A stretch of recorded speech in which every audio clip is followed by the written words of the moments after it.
민주당 대선 경선 선거인단 참여를 공개적으로 밝힌 김재원 국민의힘 최고위원.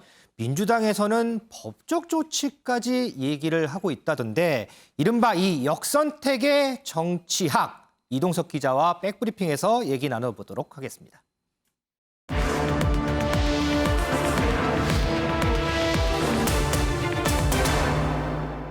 이 기자, 김재원 최고위원의 이른바 역선택, 어제도 우리가 잠깐 짚어봤는데 좀 자세하게 좀 알아볼까요? 네, 먼저 김재원 최고위원이 올린 SNS 글 함께 보실까요? 김 최고위원은요, 민주당 경선 선거인단에 신청했다는 글과 함께요, 추미애 후보에게 마음이 간다, 이런 글을 올렸는데요. 그랬죠.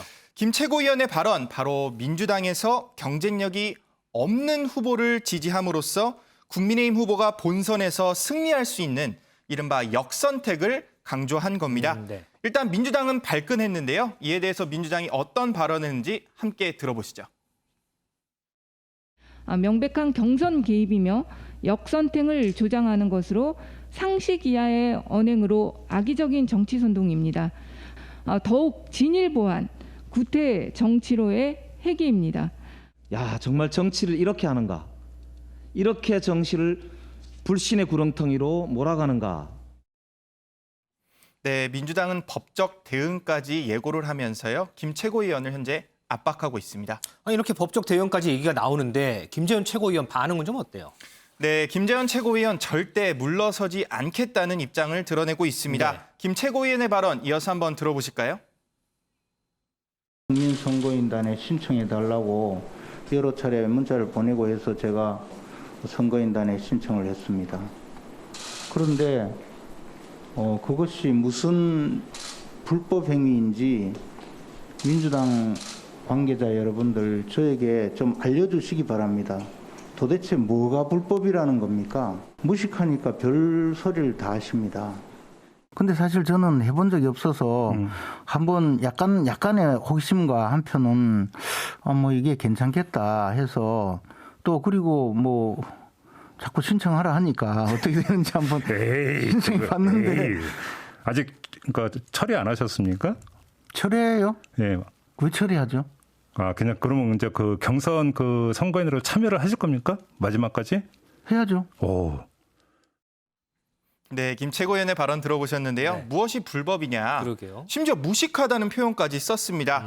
김 최고위원은 역선택이 범죄 행위에 가깝다고 말한 이재명 경기지사를 겨냥하기도 했는데요. 김 최고위원의 발언 이어서 들어보시겠습니다. 특히 이재명 그 지사도 제가 이해가 가지 않는 게 뭐 갑자기 이상한 말씀을 하시고 뭐 범법행위라더니 어제는 보니까 업무방해래요, 그분이. 근데 저기 속인 건 뭐 있습니까? 전 국민이 다 신청할 수 있습니다. 그렇게 해서 들어가 신청했고 제가 또 더군다나 제 본심을 다 보여드렸잖아요. 그분들은 숫자를 늘리기 위해서 무차별적으로 좀 보내놨거든요. 인원수를 늘리기 위해서 신청해달라고 해서 신청해줬잖아요. 업무를 도와준 것이지 어떻게 업무를 방해했나요? 기분 나쁘다. 뭐 그건 제 이해가요. 근데 업무방해죄에 해당된다고 하는 걸 보고 이재명 지사가 이 변호사로서 법을 모르는 돌팔이 변호사구나 그런 생각을 했어요.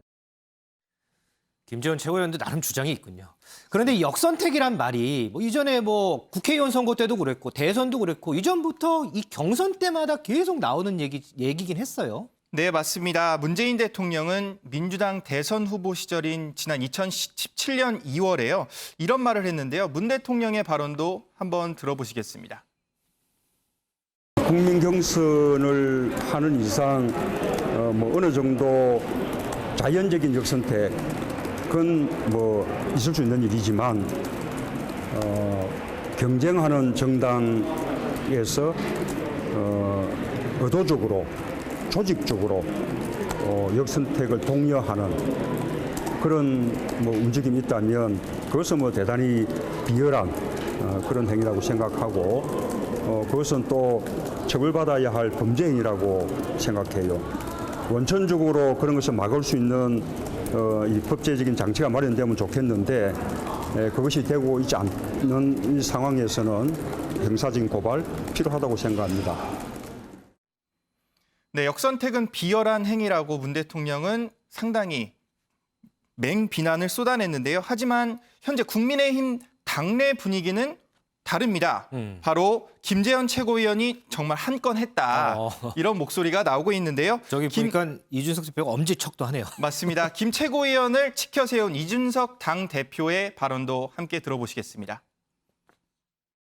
먼저 짚어야 할 점은 민주당이 국민선거인단을 과도하게 늘리기 위해 불특정 다수에게 너무 많은 스팸 문자를 살포했다는 것에 있습니다.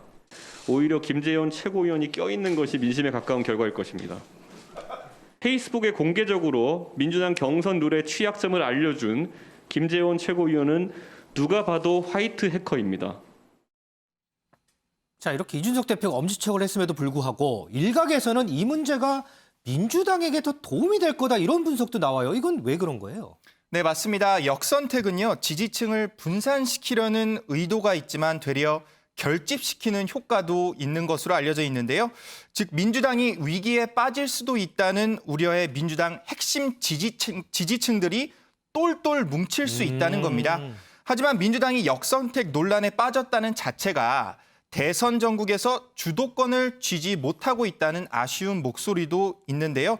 역선택을 이용한 정치 공방이 어느 정당에게 유리하게 작용될지 지켜봐야 될 것으로 보입니다. 설명을 들으니까 이 문제 안에서도 상당히 복잡한 이 정치공학, 정치셈법 많이 들어있는 것 같네요. 맞습니다. 이 기자 잘 들었습니다.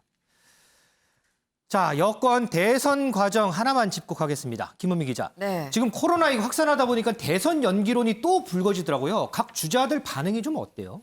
네, 맞습니다. 이 코로나19 거리 두기가 지금 수도권에선 최고 단계로까지 상향되면서 굉장히 좀 엄중한 상황이다 보니까 이 선관위가 대선 주자들하고 향후 경선 일정을 논의하는 자리에서 또다시 경선 연기론이 터져 나왔습니다. 이 원래 지금 이번에는 컷오프가 됐기 때문에 지금 현재 민주당 대선 주자들 6명이 지금 경선을 앞두고 있는데 네. 그 전에 8명일 때도 이 이재명, 추미애, 박용진 3명을 제외하고 5명은 경선을 연기를 해야 된다라는 입장이었었어요. 그렇죠. 네. 근데 이 5명 중에서 2명이 지금 컷오프로 탈락이 됐거든요. 네. 근데 이렇게 되면은 총 6명 그리고 이 경선을 연기하자 아니다 그대로 하자가 3대3 찬반 이렇게 돼야 될 것 같은데 그렇죠. 이 이재명, 추미애, 박용진 3명 중에 이재명 지사를 제외하고 추미애 전 장관 그리고 박용진 의원이 모두 입장을 선회했습니다. 오. 네, 그러니까 경선 일정을 좀 바꿔도 되겠다, 연기해도 되겠다라는 건데 그 이유 이 정부에서 2명 넘게는 만나지 말라고 하는데 이런 엄중한 상황에 지금 행사를 여는 건 맞지 않는 것 같다라는 이유였는데요. 이렇게 되면 이 6명의 주자 중에 이재명 지사만 지금 원래 일정대로 하자고 하는 셈인데 이렇게 되다 보니까 이 송영길 대표가 원래는 일정대로 하자고 얘기를 했었었죠. 하지만 이번에 2주간의 거리두기 성과를 좀 본 다음에 경선 일정을 논의하자라고 좀 입장을 한 발 물러선 듯한 이런 모습입니다. 네. 그렇다면 이제 외톨이로 남게 되는 이재명 지사 대체 어떤 입장이 될런지 그러게요. 직접 한번 얘기 들어보시죠. 이제 뭐 경선에 이겼는데 본선에 지면 무슨 의미가 있겠어요? 네.